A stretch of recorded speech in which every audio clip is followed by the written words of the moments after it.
MXRF11, o fundo de papéis imobiliários da XP Asset. Vamos ler o relatório de julho de 2025, publicado agora, no dia 2 de setembro, continuar o acompanhamento do fundo aqui no canal. Ele que iniciou as atividades em 2012, um patrimônio líquido hoje na casa de 4 bilhões 121 milhões, a cota patrimonial a R$ 9,42, 1.321.000 cotistas, e na data que eu gravo com vocês, o MXRF11 cota a R$ 9,55, fazendo um P sobre o VP de 1,01%, 1% então com ágio, produzindo uma variação positiva nos últimos 12 meses de 8,03%. A cotação chegou aqui aos 8,87 em dezembro de 2024 e desde então buscou uma pequena recuperação, atingindo inclusive os R$ 9,40, R$ 9,63 lá em maio de 2025, mas agora repousando aos R$ 9,55, mas ainda com aquele pequeno ágio. Em relação à distribuição, a última ocorrerá agora, no dia 12 de setembro de 2025, segue 10 centavos por cota, fazendo um yield mensal de 1,04%, anual de 12,03%. Investindo R$ 1.000 há 2 anos em MXRF11, R$ 1.124,90 seria o valor que hoje teria o cotista.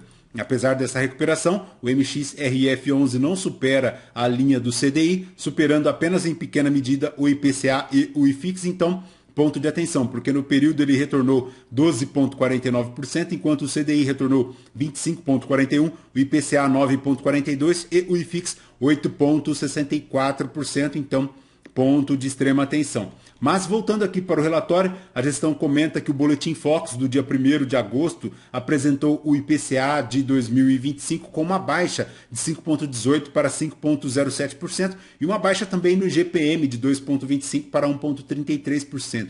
E a Selic se mantendo em 15% e o IPCA no acumulado dos últimos 12 meses chegando a 5,35%, enquanto o GPM 4,39% e o INCCM 7,19%. Em relação ao MXRF11, no book de CRIs, a gestão adquiriu 2 novos CRIs aí no mercado primário, no book de permutas não foram realizadas novos aportes e no book de FIIs não ocorreram movimentações relevantes no período. 10 centavos foi o resultado auferido em regime caixa, totalizando R$ 43.650.000. Como destaque, no book de CRIs, o resultado caixa foi de R$ 36.670.000, enquanto no book de FIIs, R$ 5.460.000, no book de permutas, o resultado R$ 4,5 milhões.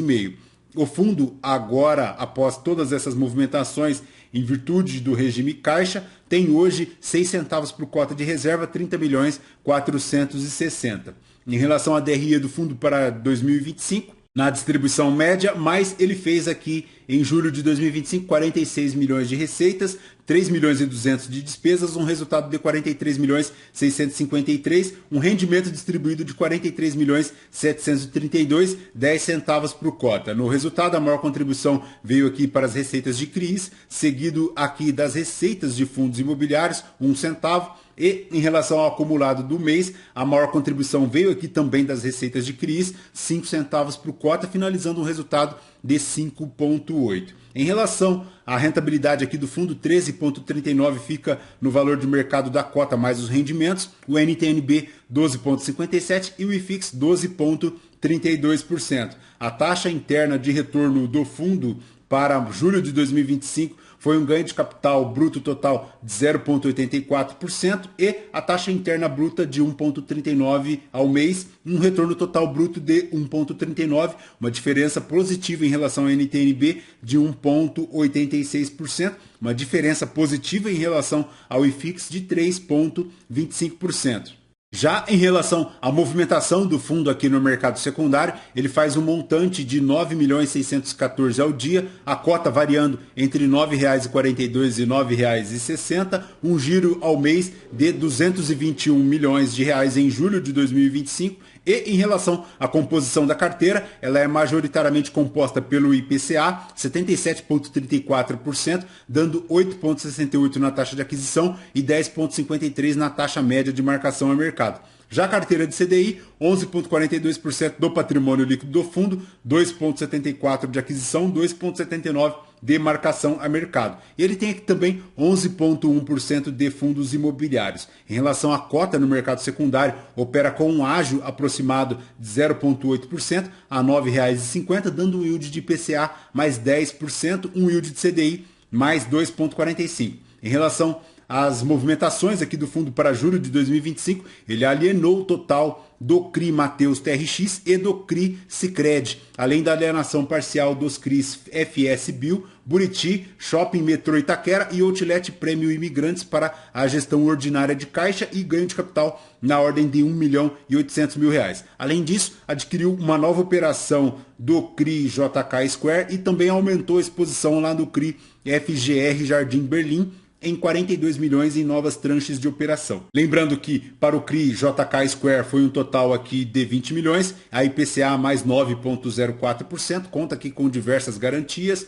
e em relação ao portfólio de CRIs do fundo, a maior exposição é para os recebíveis de imóveis residenciais, 32,76%. Ele tem aqui também pulverizado em outros 23,71%. A maior indexação dos CRIs é IPCA, 85,89%, seguido do CDI, 13,96%, a série ficando lá com a única de 89,02%. Já o vencimento dos CRIs, a maior exposição fica com 75% lá em 2031, zerado em relação aos vencimentos agora para 2025. Para a carteira aqui do fundo, a maior exposição é o Shopping Itaquera, um CRI num total aqui de 140 milhões, 5,7 anos de duração, 3,4% do patrimônio líquido do fundo, a operação vencendo lá em março de 2039, a IPCA mais 9,11%.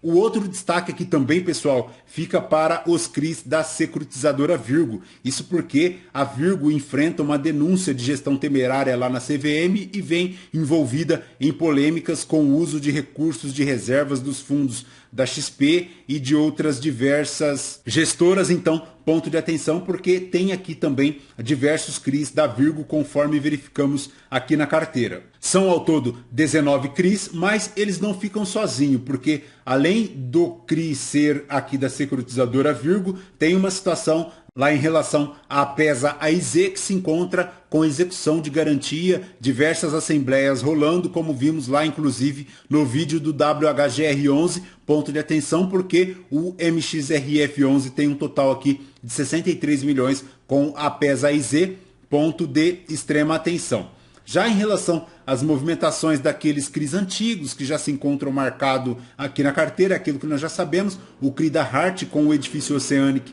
lá em Santos, da Orbiplan Mezanino, que desde 2018 se encontra em recuperação judicial, e do CRI da Next Group aqui também, que é uma incorporação lá em Porto Alegre, que se encontra em processos aí de avaliação de imóveis, avaliados pela Collier na casa de 17 milhões, e não haverá nenhum impacto para o rendimento do fundo, além do estrago que já foi causado, né? Já em relação à carteira de fundos imobiliários, ele tem 438 milhões em cotas de FIIs, a maior exposição é o LP11, 19,11%, 83 milhões, mas ele tem aqui também o HGRU, o MCLO, tem aqui o GARI 11, tem o MANA 11, o SPVJ e outros. Já as permutas financeiras, a gestão comenta que aquela situação que nós já comentamos aqui em relação ao Tigar 11, cerca de 20 a 30% do financiamento do projeto é realizado pela SPE e depois, na liberação do Habits, de 70 a 80% do saldo remanescente